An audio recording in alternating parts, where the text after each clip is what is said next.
Rolande Bosphore, historienne. Donc, je suis ici dans le local de l'association Les Cacaoyers afin de discuter, de faire une petite causerie avec des parents sur le rôle des parents dans la transmission de la mémoire et la transmission de la culture. C'est pour cela que j'ai intitulé cette causerie Parents, passeurs de mémoire et gardiens de la culture. Donc c'est quelque chose que je veux de très interactif. Ce sera une discussion entre eux et moi et où je vais parler de la culture, de ce que nous parents nous devons faire pour que la culture se transmette, notre culture se transmette. Voilà. Alors, parler du dernier ouvrage que j'ai fait. Le dernier ouvrage parle de... C'est un glossaire mémoriel sur les luttes sociales. Luttes sociales et revendications majeures à la Martinique au 19e et au 20e siècle. Donc, voilà, je recense toutes les principales luttes depuis 1800 jusqu'à février 1974. Toutes les luttes qui ont façonné la société martiniquaise. Parce que ces luttes-là font partie intégrante de notre histoire. Je suis trinitéenne et je revendique ça haut et fort. Je dis même pas trinitéenne, je dis que je suis nordiste. Je suis du Nord-Atlantique et je revendique ça haut et fort. Et je suis historienne. Donc tout en travaillant faisant le professorat d'histoire-géographie au lycée professionnel de Trinité, j'ai passé mon doctorat d'histoire, que j'avais fait mes études d'histoire à Bordeaux et j'avais pas terminé. J'ai passé un doctorat d'histoire du temps où c'était université Antilles-Guyane. Et voilà, et ça m'a permis de me lancer au moment de la retraite dans les recherches.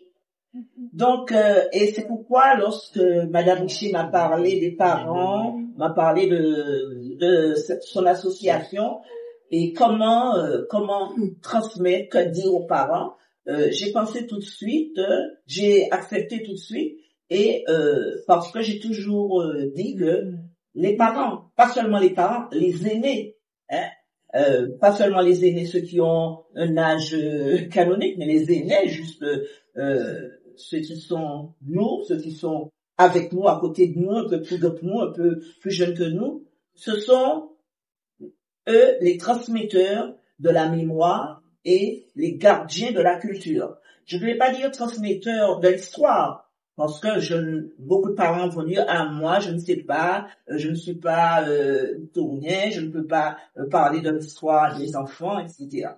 Donc, je vais dans ce premier temps parler de la mémoire, la définition de la mémoire, ce que c'est que la mémoire, et puis comment les parents, avec la mémoire, vont être les gardiens de la culture. Mais quand je dis la culture, je parle bien de la culture martiniquaise. Alors, ce matin, j'étais dans une réunion et on faisait le parallèle entre la culture, il y a la culture générale, donc tout ce qu'on connaît, mais il y a la culture, il y a sa culture, la culture, je dirais entre guillemets, martiniquaise, qui est là et qui chevauche à côté d'autres cultures.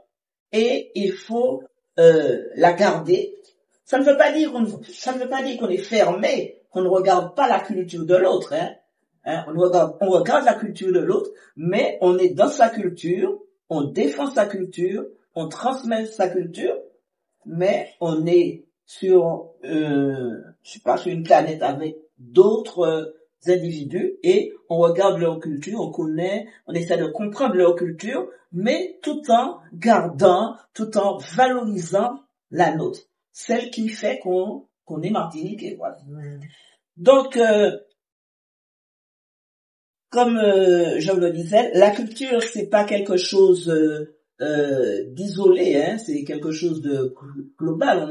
On peut se dire non, je n'ai pas de culture. Tout le monde a de la culture parce que la culture est composée de beaucoup d'éléments comme l'histoire, la mémoire, le folklore, les traditions, la gastronomie, les traditions, les fêtes populaires, la langue, l'art, la littérature. Tout ça, c'est la culture.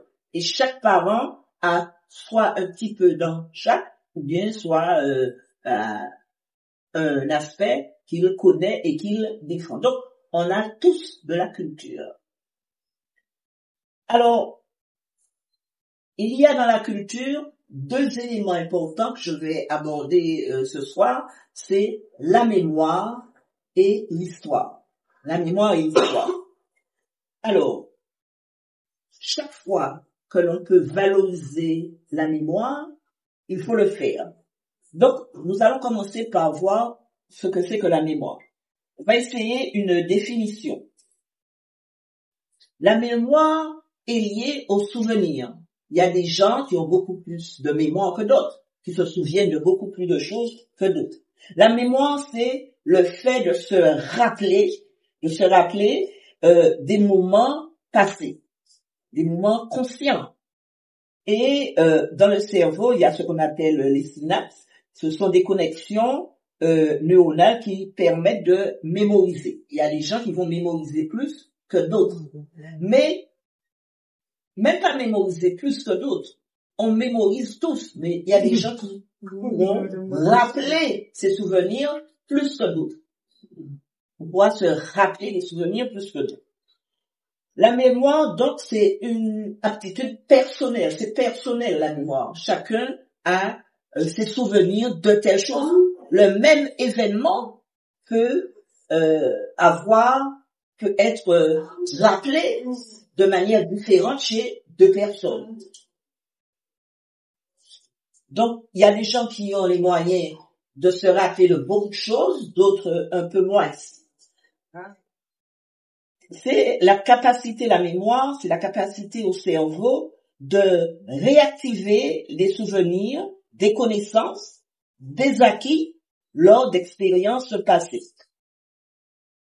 Faire vivre ces mémoires, même si c'est différent, même si celui-là dit d'une manière, celui-là dit d'une autre manière, mais notre rôle, c'est de dire, c'est de transmettre cette mémoire. Donc, vous voyez, on n'a pas besoin, comme on dit, entre guillemets, d'être un grand grec pour transmettre. Parce que la mémoire est là et il faut la transmettre. Alors, comment on a toujours transmis la mémoire? C'est maintenant qu'on oublie. Avant, il y avait les veillées. Pas seulement les veillées mortuaires où on racontait ce que le mort avait fait, mais il y avait les veillées autour de la lampe Coleman. Il y avait pas de télé, et ben on s'asseyait là et puis il y avait une grande sœur, une grand-mère qui racontait des choses, les contes. Mais dans les contes, il y a une partie mémoire, il y a une partie qui devait se transmettre. Donc, ce sont ces choses-là. On avait des moyens de transmettre et ce qu'on ne fait plus. Il y avait les veillées, il y avait les fêtes populaires. Les fêtes populaires où l'on pouvait transmettre des choses, où l'on parlait de ce que celui-là faisait, de ce que celui-là ne faisait pas. Et de plus en plus, on s'est un peu éloigné. On s'est éloigné de cette transmission qui est nécessaire. Et c'est pourquoi je dis que ce sont les aînés, pas seulement les parents, les aînés, je dis peut-être tout le monde, nous devons être les passeurs de cette mémoire, transmettre ce qu'il y avait. Parce que si on ne le fait pas, eh bien, les choses, le soufflet va retomber. Beaucoup disent que un peuple sans histoire, un peuple sans mémoire, c'est un peuple qui meurt. Donc, c'est pourquoi il faut que cette mémoire se transmette et il faut que les aînés jouent leur rôle. Et il faut pas se dire que non, j'essaie de raconter, j'essaie de dire, on ne m'écoute pas. l'éducation, c'est la répétition, hein. L'éducation, c'est la répétition. Ils ne veulent pas entendre aujourd'hui, demain, ils ne veulent pas entendre, après-demain, ils vont entendre. Sujet historique, c'est beaucoup plus difficile à transmettre. Non, on ne peut pas transmettre l'histoire. On transmet la mémoire. Et c'est la mémoire qui va alimenter l'histoire. Parce que les parents, comme je vous dis, ne sont pas des historiens. Ils n'ont pas fait d'études pour savoir comment transmettre l'histoire. Bon, les gens pour la gastronomie, les plats d'avant, les plats d'antan, comment on les faisait, à quel moment on les mangeait, il y a peut-être de jeunes personnes qui ne savent pas, hein, parce qu'on ne leur a pas dit. On vécu dire toutes les petites astuces qu'il y avait, le fait on faisait des chaussures avec des pneus, le sel de la mer, il y avait des barils salants pour tout, mais ces barils salants-là ne fonctionnaient plus depuis belle lurette. On prenait l'eau de mer pour faire évaporer, pour avoir du sel. Il faut dire tout ça aux enfants. Ça ne veut pas dire qu'on va revivre ça, mais leur montrer que leurs aînés avaient des astuces pour vivre, pour survivre. Alors comme s'il y avait une honte, j'ai pris le cas de cette période-là, comme s'il y avait une honte à parler de ça. Donc, pardon? Parce que de toute façon, la misère est plus facile et plus difficile à raconter que la richesse. Quand vous êtes dans la misère, vous ne voulez pas raconter votre pauvreté. Je pense que c'est ça. Non, mais parce que la nuit à l'Aubert, c'était la vie difficile. C'était la vie très difficile. Pas difficile, très difficile. Mais donc, il faut passer outre. Ouais, mais pour raconter ça aux enfants, je pense qu'il y a beaucoup de parents qui ont fait attention à ça. Ils ont dit, bon, écoutez, on va pas raconter ça à nos enfants. Maintenant, laissons-les faire. On évacue tout ça. On évacue. On croit qu'on a évacué. On croit qu'on a évacué. Je ne veux pas parler ici, c'est pas le cas. C'est parce que on croit qu'on a évacué qu'on peut faire des erreurs. Je vais présenter 2 erreurs. Je suis contactée pour parler de la première femme mère.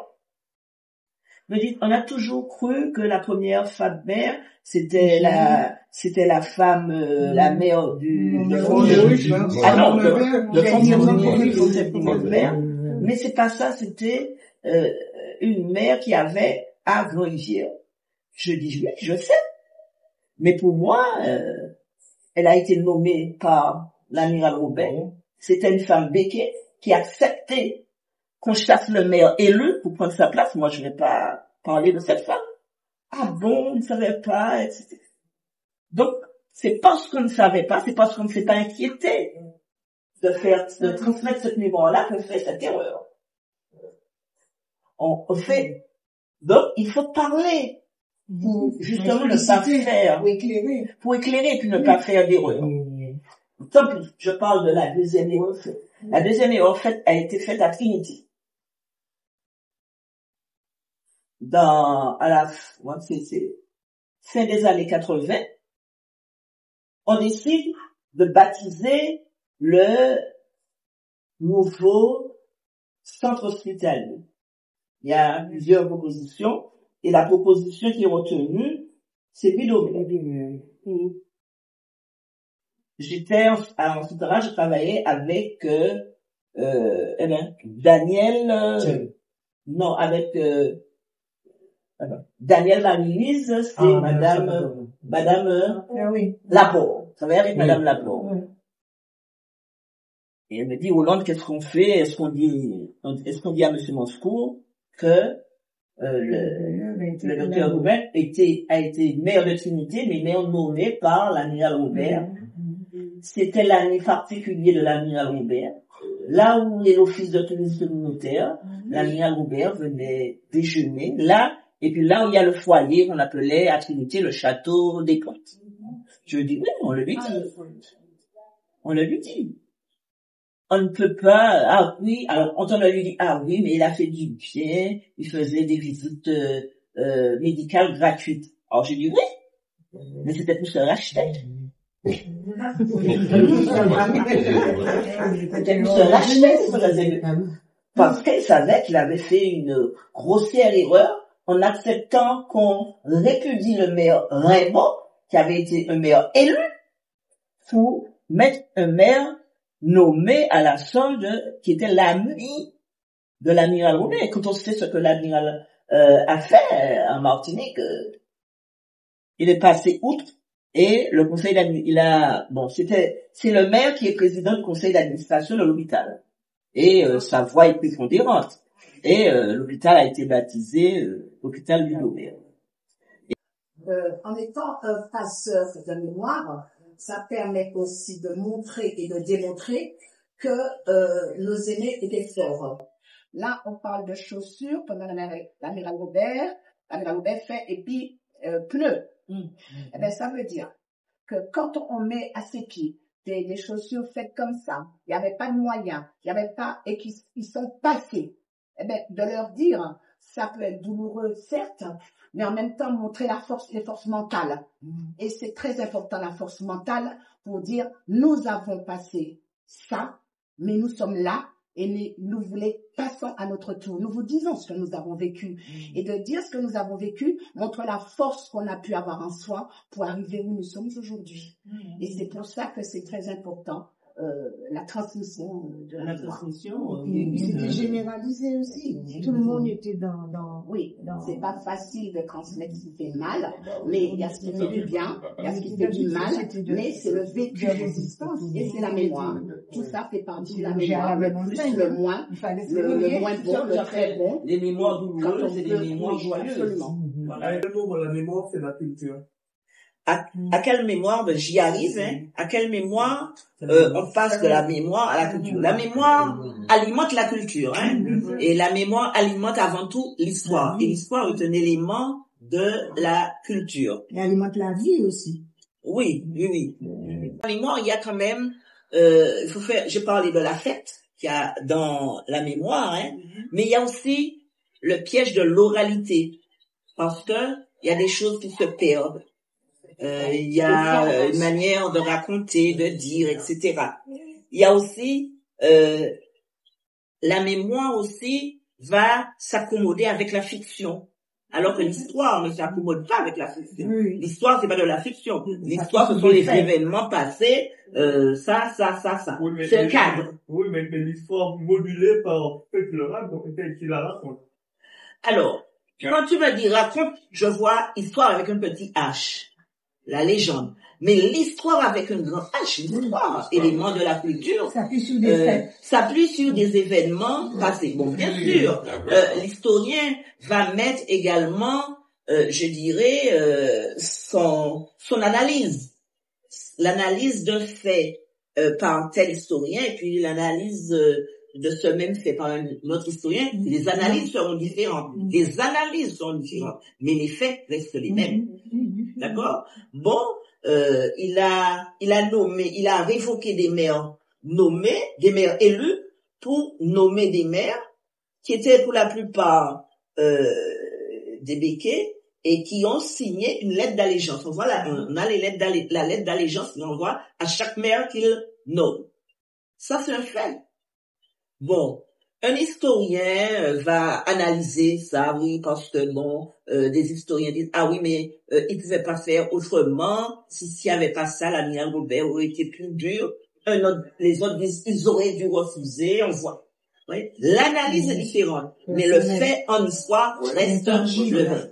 Parce que le fait, l'histoire s'appuie sur des faits passés mais vérifiés. Alors. Donc, la mémoire est auréolée par le vécu de celui qui parle. Bon, il y a ça. Mais dans les cas de transmission de la mémoire, il y a toujours, je vous ai dit, une part d'affect. Il y a la sensibilité des diseurs. Leur sensibilité est omniprésente. Quand on va raconter comment se passait une fête, une première communion, ça c'est de la mémoire, ça c'est pas de l'histoire. D'accord? Alors, aujourd'hui, il faut entretenir la mémoire.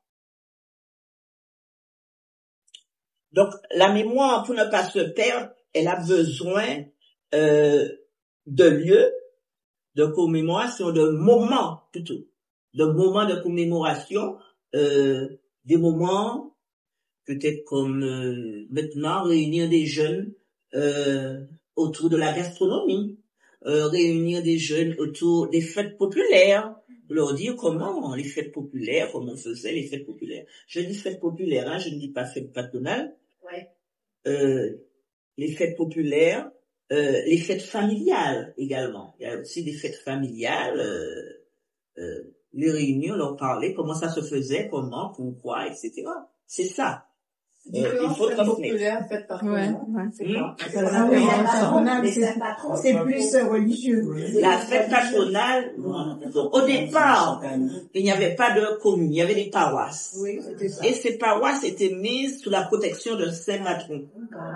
Parce que l'église catholique était omniprésente. Et c'est elle qui a fait la colonisation. Donc, quand on prend, j'étais avec l'office de tourisme, on a pris le cas de la Trinité. Les gens voulaient savoir pourquoi la Trinité.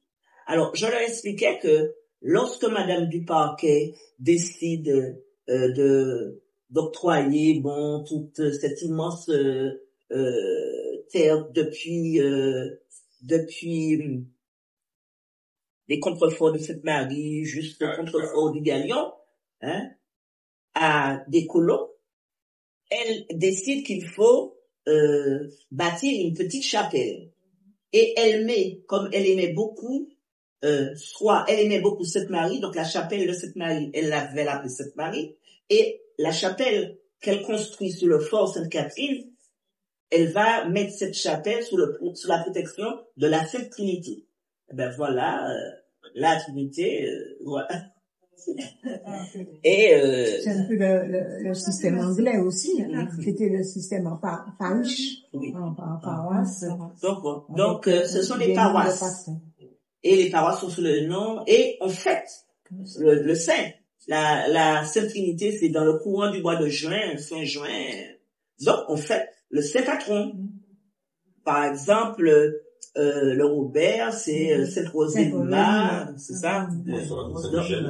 Voilà, c'est Michel, on fête à la Saint-Michel. Donc, c'est ça, une fête patronale. Mais maintenant, il y a beaucoup... Mais quand on fait maintenant une fête patronale, on va à l'église, on exclut une partie de la population. Une partie de la population qui ne va pas à l'église, parce que les choses ont changé. Il y a d'autres religions. Il y a des gens qui n'ont pas de religion. Donc, c'est pourquoi il faudrait plus dire fête populaire, fête communale. C'est la fête de la commune. Une fête populaire pour la commune. Et non pas une fête religieuse.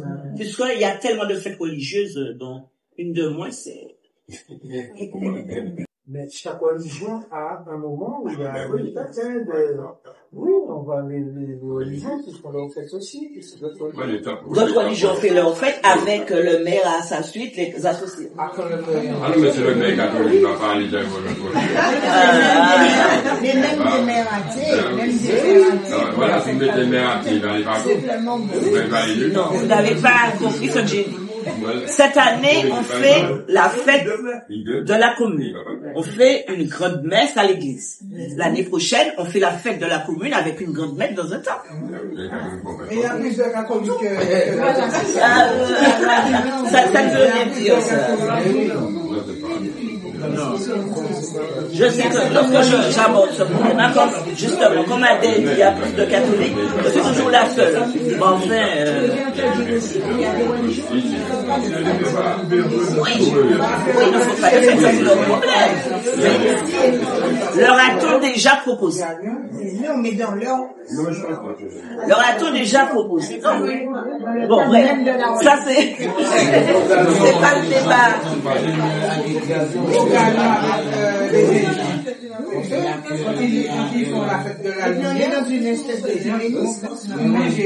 Ah bon, par curiosité.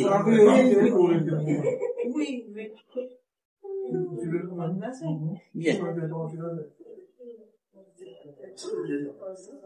Alors, abordons la partie culture et histoire. Alors, comme les parents sont les passeurs de mémoire, mais ils ont leur rôle aussi à jouer dans la culture. Ils sont pas peut-être passeurs de culture comme ils sont passeurs de mémoire, passeurs d'histoire, mais ils sont les gardiens. Il faut peut-être définir la culture. Oui, alors, au début, j'ai défini la culture, c'est ce qui fait une société, ce qui englobe cette société. C'est son histoire avec un grand H, sa langue, ses traditions, son folklore, ses coutumes, sa gastronomie, ses moments festifs. C'est tout ça la culture d'un peuple. C'est tout ça il y a peut-être des éléments que j'oublie, mais c'est tout ça qui fait la culture d'un peuple. Et comment les parents sont les gardiens de cette culture? Ils sont les gardiens de cette culture en montrant à leurs enfants ce chemin culturel, l'histoire, la gastronomie. Bien sûr, on peut manger ce qui est à l'autre, mais il faut indiquer aux enfants ce qui est à nous. C'est dans ce sens que je suis gardien de la culture gastronomique. Je suis gardien de la culture festive en parlant à chaque moment aux enfants des fêtes. C'était quoi le carnaval? Même si je ne le fais pas, même si les enfants ne le font pas, c'est quoi le carnaval? Comment on faisait le carnaval? Alors, c'est là que la culture rejoint la mémoire et l'histoire. Donc, voilà comment on faisait les fêtes, le carnaval, à Pâques, pourquoi on mangeait les crabes. Donc, mémoire et culture. Et quand il y a une fête qui nous envahit, qui n'est pas de notre culture, ça ne veut pas dire qu'il ne faut pas la faire, puisqu'on n'est pas fermé aux autres, mais il faut dire aux enfants, ça ne fait pas partie de notre culture. Tu peux faire, mais c'est pas à nous. Exactement, j'attendais ça. La difficulté c'est de pouvoir le faire. Parce que les gens de notre génération, effectivement, étaient plus ou moins attachés à leur culture parce que les autres cultures étaient moins invasives. Donc, il y avait un quelque chose qui était bien à nous et que l'on pouvait transmettre. Mais maintenant, on est dans une société ouverte, on est aussi avec des parents qui sont de plus en plus sollicités par des coutumes, des traditions venant de l'extérieur. C'est ça que je dis, hein. On ne va pas rejeter l'extérieur. Parce qu'il y a des gens qui vivent là-dedans. Ils ne connaissent pas leur propre histoire. Eh bien, justement. Parce que nous avions tout un tas de facteurs qui faisaient que nous étions attachés à cette culture. Nous avions la bonne maman qui était au centre du foyer, pas en maison de retraite. Voilà. Nous avions les voisins qui avaient leur mot à dire. Nous avions les aînés parce que tous les parents travaillaient dur. Il fallait donc que les aînés soient des petites mamans ou des petits papas pour surveiller, transmettre, nourrir leurs enfants. Mais maintenant, nos jeunes sont en HLM, loin de leurs mamans qui sont à la campagne, loin de leurs grands-parents, ils ne les voient pas, les enfants. Est-ce qu'ils les visitent? Est-ce qu'ils les visitent pas? La transmission est plus difficile.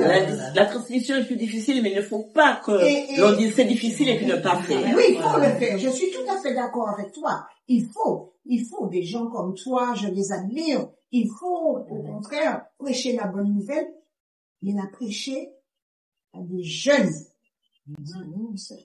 Parce qu'ils n'ont ils n'ont pas de culture, pas la culture. Je suis pas d'accord. Ils ont peut-être, ils ont leur culture, mais celle que ils ont peut-être, c'est peut-être là et puis c'est pas sorti, c'est pas.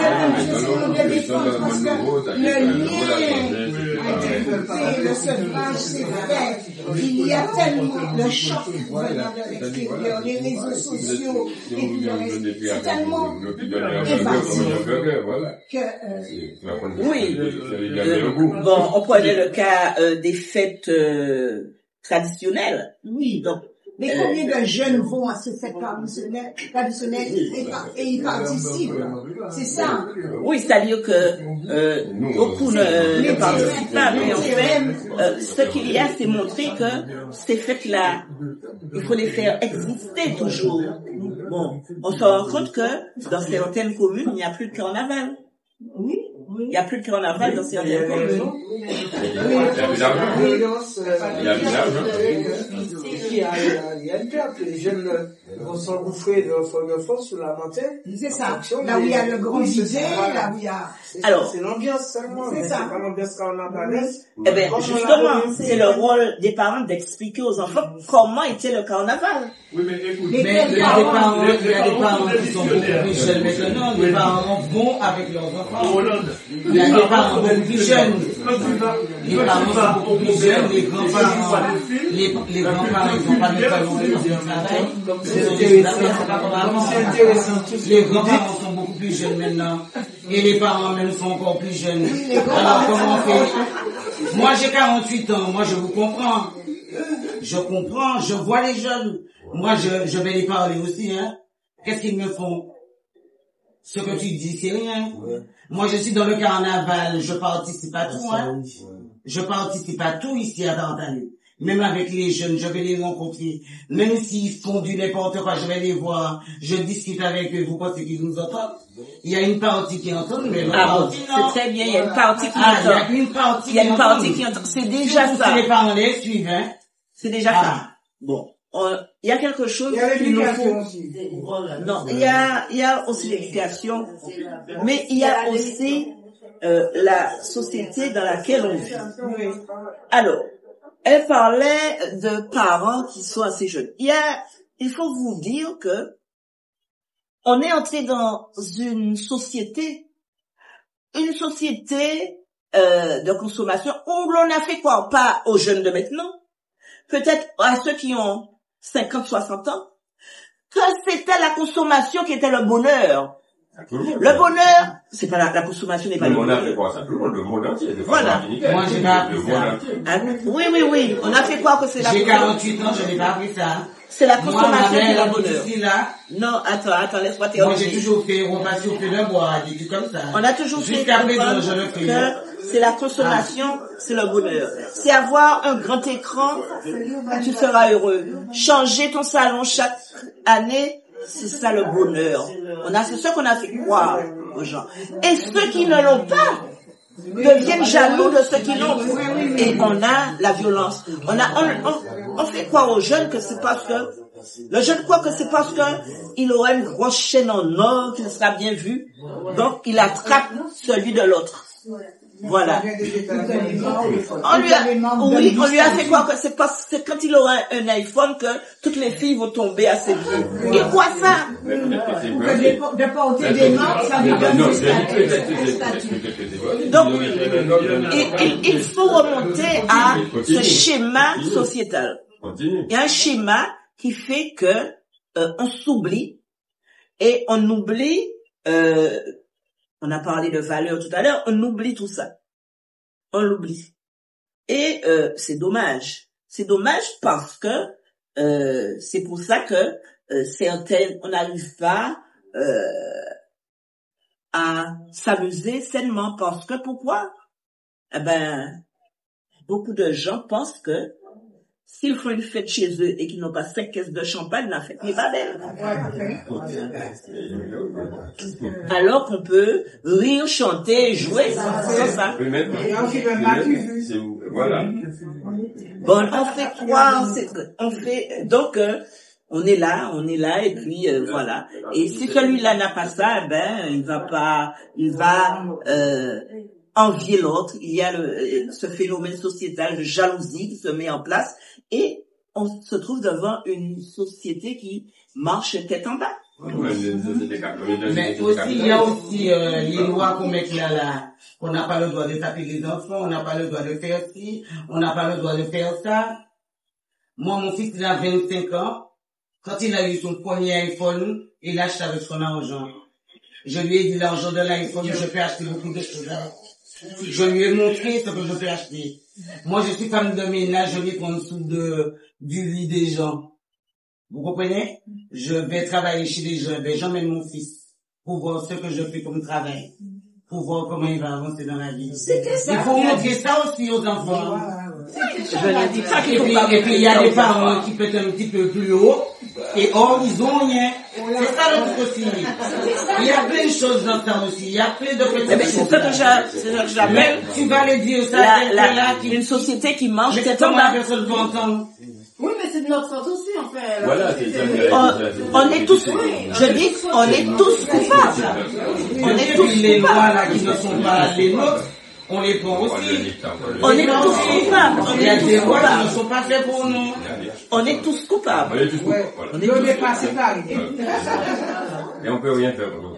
On peut changer Les parents qui ont vu leur statut évoluer, souvent, vous disent, je le dis en créole, mon palais les cheveux connaître, ça moi c'est bien. Donc ils aiment plus que non? Place les enfants. On les défend pas. Dans l'illusion. Et ça crée des déracinés, des frustrés.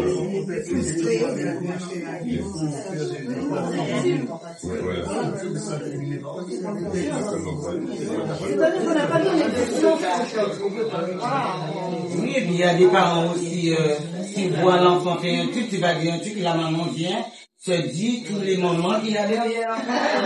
Mais c'est pas aussi, maintenant c'est pour ça qu'on n'ose pas parler aux enfants des autres. Parce que quand tu vas parler de moi, on va faire des affaires, j'en ai ceci, j'en ai la seule là. Moi, le premier truc qu'on me dit que mon fils est féminin, ils me disent que mon fils est féminin. Tu veux parler à quelqu'un? Attends. C'est à moi. Ils me disent que mon fils est féminin. Oui, mais en tout cas, on n'entend pas de la rue. Il est pas n'importe comment. Il est rentré à l'armée, il a eu son permis, il est chauffeur de bus. Attends, j'ai pas de problème avec ça. Attends, j'ai pas de problème avec mon fils. Il y a quelqu'un qui veut... Elle veut pas, elle veut intervenir. Là où nous parlons de consumérisme, à contrario, on peut aussi parler du développement durable. C'est-à-dire, on parlait d'iPhone, je sais pas quoi, non, parce que c'est dans le bas. Mais on peut aussi travailler sur ce qui est la seconde main aussi. Et là où on parle beaucoup de consumérisme, on peut contrer ça. Parce que nous sommes dans une ère de développement durable. Alors peut-être que certains vont dire, ouais, mais bon, je veux du neuf et tout. Mais le développement durable, effectivement, on en parle beaucoup. Ici, je ne sais pas. Ils veulent du neuf et le qui augmente à chaque année. Alors il manque une matière dans l'éducation nationale. Parce que moi, je pratique le zéro déchet. Bon, il faut s'approcher, hein. Et même en alimentation, je pratique tout, donc à manger tout le bitin, toute bagaille. Donc ça veut dire que je fais beaucoup de choses. Je peux prendre un fruit à pain et jeter que la tête, enfin que le milieu, et là j'ai un gâteau au four de fruits à pain par exemple. Un migan, je sais faire. Un migan, je peux faire un potage avec la peau. Un petit nain, je peux faire un velouté avec. Et c'est là qu'on peut parler de développement durable ici. Il y a beaucoup de choses qu'on peut faire. Ça, c'est nouveau. Mais nos parents ne jetaient pas. Ils avaient les cochons, ils avaient les animaux qui mangeaient les restes. Parce qu'il y en avait. Notre génération, nous avons encore, nous faisons des échanges. Nous avons encore ça.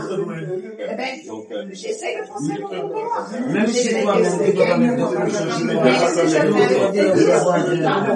si j'offre un velouté de peau de petit nez avec ce qu'il faut, je demande ce que c'est, les personnes vont redemander, mais souvent ils ne voient pas, ils ne trouvent pas ce que c'est. Alors qu'à Tartane, il y a quelques années, il y avait eu un événementiel avec la cuisine. Et il y avait des cuisinières qui montraient comment on fait tout avec le fruit à pain, et tout, en fait, on peut faire beaucoup de choses et c'est délicieux. C'était un exemple. Non, de toute façon, Le fait du sorbet, non, de toute façon, dans la culture, c'est quelque chose de très très vaste. Et donc, j'ai dit que j'ai pas tout j'ai pas dit tout ce qui entre dans la culture, mais l'écologie, le développement durable entre dans la culture. Et chaque peuple a je dirais, sa manière de gérer justement cette écologie, ce développement durable, ces traditions. C'est tout ça, la culture. Donc, à leur niveau, chaque parent à son niveau a les moyens de transmettre. Non, je suis pas d'accord. Non, Non, tous les parents n'ont pas forcément les moyens de transmettre parce oui. que eux-mêmes ils veulent une petite parcelle. Ils veulent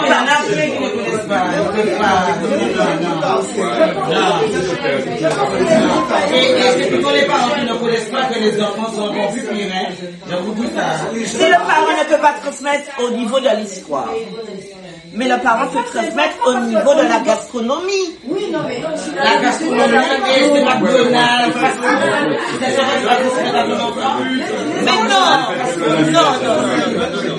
Le fast-food, c'est pas le parent qui fait le fast-food. Il va au fast-food. Mais le parent peut dire à l'enfant. Depuis longtemps, 3-4 ans, McDonald's, c'est pas ce que j'appelle transmission de la culture gastronomique. Non, mais moi, j'ai pas. Mais oui, alors, non, je ne me suis pas fait. Historiquement, on ne donne pas du sens aux choses. On ne donne pas du sens aux choses. Je ne dis pas qu'un parent va initier son enfant au fast-food. Le fast-food, c'est pas le parent. C'est un grand groupe qui vient déposer. Mais le parent peut dire à l'enfant, eh ben tiens, le matin, le vendredi matin, on mangeait salade de concombre, Tine morue.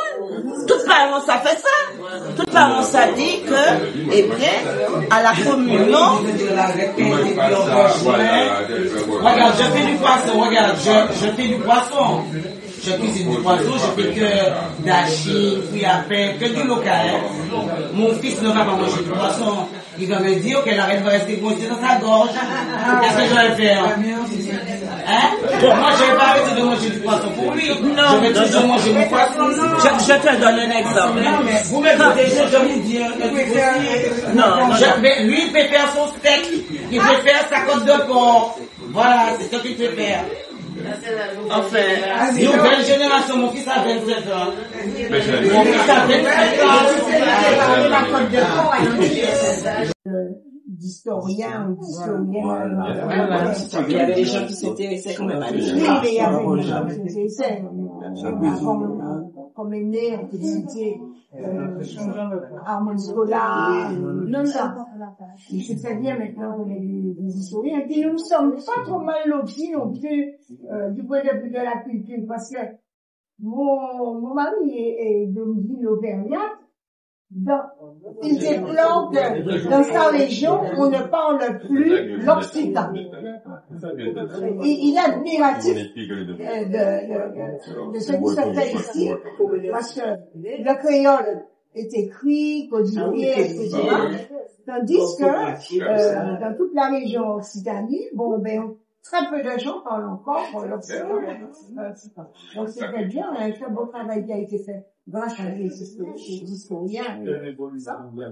Et puis, très sincèrement, je pensais qu'aujourd'hui, tu serais intervenu devant un parterre de petits cacao, bien accrochés à leur cacaoné. eh bien, c'est un livre, un glossaire mémoriel des luttes du 19e et du 20e, lutte sociale et revendications majeures à la Martinique. Alors, c'est une entrée particulière dans l'histoire de la Martinique. Alors, c'est un livre qui recense toutes les luttes faites par les Martiniquais. Et c'est un livre, il y a quelqu'un qui me disait, je regarde à la télé, si vous avez entendu parler, bon, c'est venu, il paraît que l'idée était déjà là. Alors, c'est un livre qui est que j'ai dédié à la mémoire de tous ceux qui sont tombés pour la Martinique, tant esclaves, ouvriers, tous ceux qui sont tombés, morts ou blessés au cours d'une des luttes recensées sur le document que vous allez voir. Alors, un glossaire mémoriel où je reprends celui-là, le contexte, le déroulement de la lutte, les protagonistes, les conséquences, procès, etc. Et où je donne également des références qui permettent d'aller plus loin.